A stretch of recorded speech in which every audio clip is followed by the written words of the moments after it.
Bonjour et bienvenue dans Sacré Numéro, le podcast de l'Énéagramme.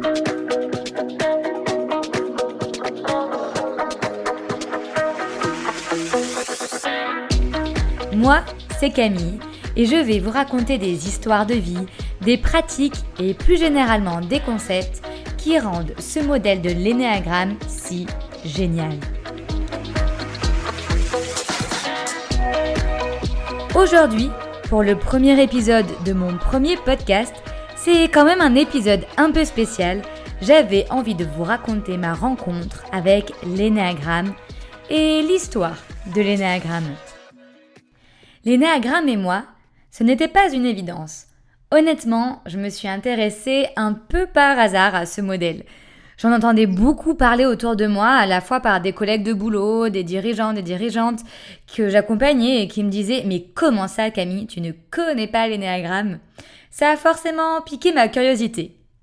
Alors, avant d'aller plus loin sur mon histoire avec l'Énéagramme et surtout mon envie de vous la partager, peut-être poser avec vous les bases. L'Énéagramme, c'est quoi ? C'est un modèle de 9 personnalités toutes basées sur une peur fondamentale. Oui, nous avons plusieurs peurs, mais l'Énéagramme nous amène à poser celle qui est dominante chez nous. Dans le modèle, les profils de l'Énéagramme s'appellent des énéatypes. Pour faire simple, ils sont numérotés de 1 à 9. Il y a donc l'énéatype 1, l'énéatype 2, jusqu'à 9. L'Énéagramme, c'est mieux se connaître et finalement, mieux supporter les autres. Dans les prochains podcasts, je vous expliquerai chaque énéatype, mais surtout, ce sont les autres qui vont vous les expliquer. Oui, ce podcast est un podcast nomade. Je vais venir chez vous et vous passerez derrière le micro pour expliquer en quoi et pourquoi vous vous êtes reconnu dans ce type et cette peur. Maintenant que le modèle de l'Énéagramme est un peu plus clair, revenons à ma rencontre avec lui. Comme je vous l'ai dit, ce n'était pas un gros coup de cœur à la base. J'ai lu beaucoup de choses, j'ai fait des questionnaires en ligne sur internet et je tombais sur un profil qui ne venait pas trop me gratter. C'est-à-dire que je l'aimais plutôt bien et cela me brossait un peu dans le sens du poil. J'en étais même plutôt fière. Je me suis donc dit que c'était encore un modèle comme le MBTI ou le DISC pour ceux qui connaissent. Bref, cela ne venait pas trop me chercher. J'ai donc très vite laissé tomber ce modèle pour vaquer à d'autres occupations. Et un jour, j'ai eu la chance de rencontrer Tanaz. Je sais que tu vas écouter ce podcast, alors merci beaucoup. Tanaz connaissait le modèle de l'Énéagramme et faisait des ateliers en Iran. Et quand je lui ai parlé de ce que je pensais de l'Énéagramme, elle m'a fait comprendre que j'étais passée à côté de la puissance de cet outil. Sans faire trop de teasing, en fait, j'étais passée à côté de mon profil et de mon vrai énéatype. Grâce à cet atelier, avec des questionnements simples mais très clairs, Tanaz m'a amenée à me faire prendre conscience de mon profil. Tanaz et Nico, un de mes meilleurs amis, et Thomas, mon chéri. Ouais, pas si évident que ça, mon premier atelier Énéagramme. En tout cas, après cet atelier, une chose était sûre. J'avais trouvé mon énéatype. Et je peux vous dire que je le détestais. Et ça, c'est un indicateur comme quoi vous avez trouvé votre bon profil. Alors, j'ai décidé après d'utiliser mes fonds de formation pour me former et aller creuser cet outil pour mieux le comprendre.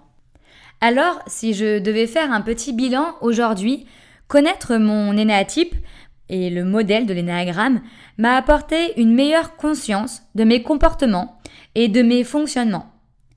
Bien que j'avais entrepris plusieurs démarches de développement personnel. Plus concrètement, j'ai pu identifier plus précisément certaines de mes forces et j'ai pu accepter certains de mes fonctionnements que je pouvais voir comme une faiblesse. J'ai pu me dire « Ok, je fonctionne comme ça et ça ne me dérange pas ». Je vous rappelle ici le côté tolérance envers soi-même. Et puis, j'ai pu identifier des axes que j'avais envie de mettre au travail. Concrètement, j'avais appris que j'avais du mal à faire confiance, mais que par contre, je me faisais assez confiance finalement. J'ai aussi appris que j'avais un grand besoin de sécurité et que s'il n'était pas comblé, je ne pouvais pas être moi-même. Globalement, ça m'a permis de rentrer différemment en relation avec les autres, à la fois de façon pro et perso. J'ai la chance d'être entourée de plein de personnes qui ont voulu se prêter au jeu de l'énéagramme avec moi. Alors, merci à vous. Et du coup, tous ces apprentissages, ils me servent dans ma vie personnelle, professionnelle et entrepreneuriale. Et oui, évidemment que ça a des conséquences sur mon côté pro. J'ai pu aborder des questions comme comment nouer des relations de confiance et arrêter celles qui ne l'étaient plus pour moi. Je peux très clairement dire qu'il y a eu un avant et un après énéagramme. Alors, pour ceux qui ne me connaissent pas encore, vous apprendrez que j'adore partager les choses qui m'inspirent. C'est donc pour ça que j'ai eu envie de faire ce podcast. J'avais envie de créer un média où l'on pourrait parler de développement personnel, notamment au travers du modèle de l'énéagramme, de façon simple, décomplexée. Oui, parce qu'il ne faut pas oublier que tout modèle de personnalité n'est rien si vous ne vous mettez pas en mouvement. Donc, oui, l'énéagramme peut être un modèle très puissant, comme beaucoup d'autres modèles, si vous avez envie de vous en saisir. J'espère donc que ce podcast pourra vous amener à vous mettre en réflexion, en mouvement et en conscience par rapport à qui vous êtes et à qui vous avez envie d'être. Je vais donc vous partager des notions clés dans certains podcasts. Je vais essayer de les simplifier et de rendre concrète la théorie. Mais surtout, je vais vous partager des histoires de vie qui, j'espère, vous inspireront comme elles m'ont inspiré.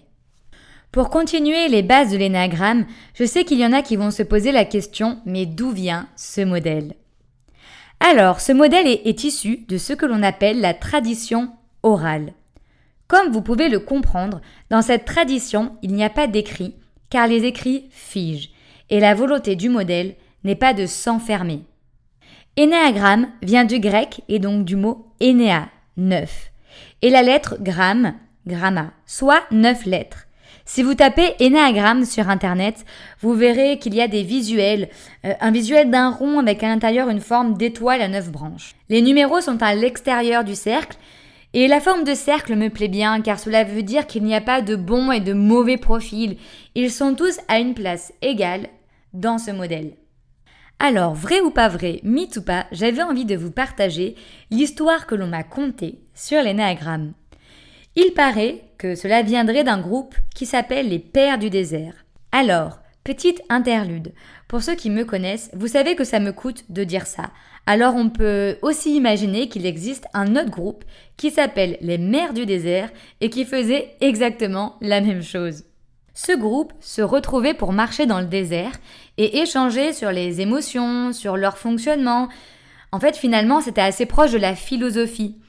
En échangeant, ils voyaient qu'il y avait des choses sur lesquelles ils étaient d'accord et d'autres sur lesquelles ils n'avaient pas du tout les mêmes fonctionnements de pensée. Pour une même situation, il y avait des explications, des ressentis, des croyances qui étaient différentes.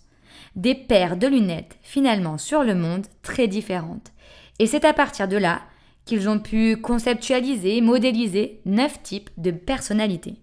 C'est dans les années 70 qu'il commence à y avoir des écrits, notamment par 2 universitaires, Oscar Ichazo et Claudio Naranjo, désolé pour mon accent. Puis, à la suite de ça, les premiers livres commencent à sortir, notamment avec Hélène Palmer. C'est donc à ce moment-là que la tradition orale commence à se perdre. Je vous inviterai donc à utiliser ce modèle de l'énéagramme comme support de discussion, comme dans la tradition orale, et finalement comme dans ce podcast. Il doit être un moyen de vous faciliter les échanges et la connaissance de vous et des autres.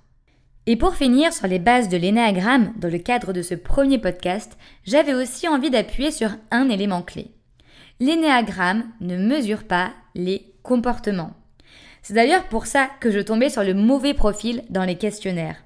En fait, c'est plus précisément pour ça que ce modèle est génial.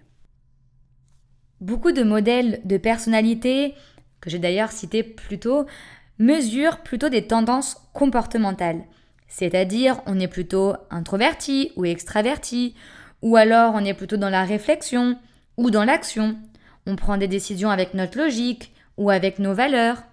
L'énéagramme ne mesure pas ça.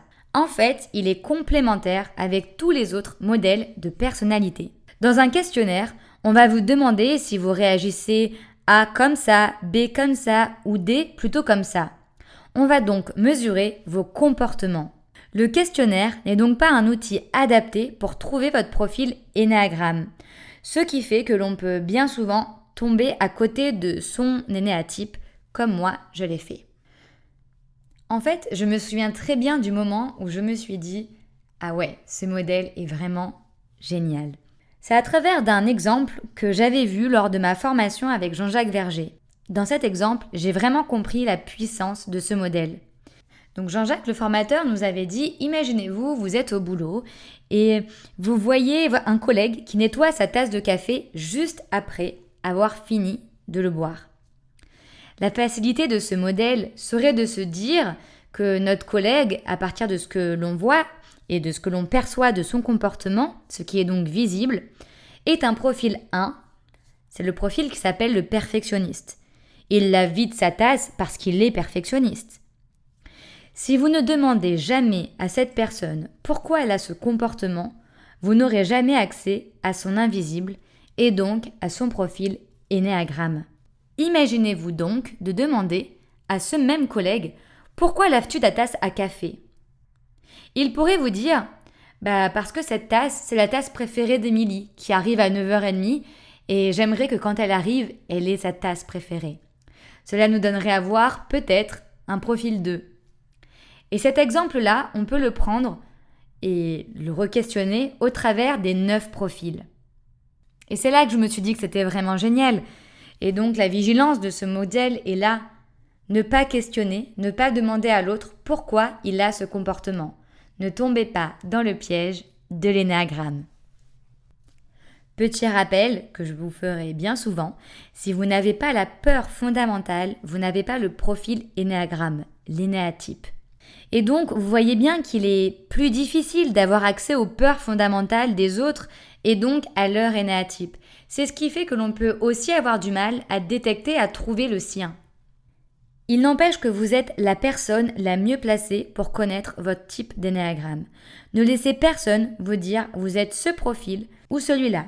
Si vous ne vous reconnaissez pas dans l'énéatype, vous n'êtes pas ce profil. Et voilà, on arrive à la fin de ce podcast qui avait pour but de vous expliquer le pourquoi du comment et de vous présenter les bases de ce beau modèle qu'est l'énéagramme. Dans le prochain épisode de Sacré Numéro, le podcast de l'énéagramme, je vous expliquerai qu'est-ce qui fait que nous développons notre énéatype et notre peur fondamentale dans l'enfance. Et puis, dans les épisodes d'après, je commencerai à m'inviter chez vous. Vous allez donc passer derrière le micro pour m'expliquer votre histoire en lien avec l'énéagramme. Vous allez donc très vite en savoir plus sur le profil 1. Vous avez envie de passer derrière le micro ? Venez me le dire. Vous avez des questions et des réflexions auxquelles vous avez envie que je réponde ? Venez aussi vers moi. Bref, vous l'avez compris, j'ai envie que ce média vous soit utile. En tout cas, n'hésitez pas à partager, à me suivre sur les réseaux sociaux. Vous connaissez la chanson, vous savez où je suis, Facebook, LinkedIn et Insta. Je vous souhaite à tous, peu importe ce que vous êtes en train de faire, une belle journée, une belle soirée et une belle semaine.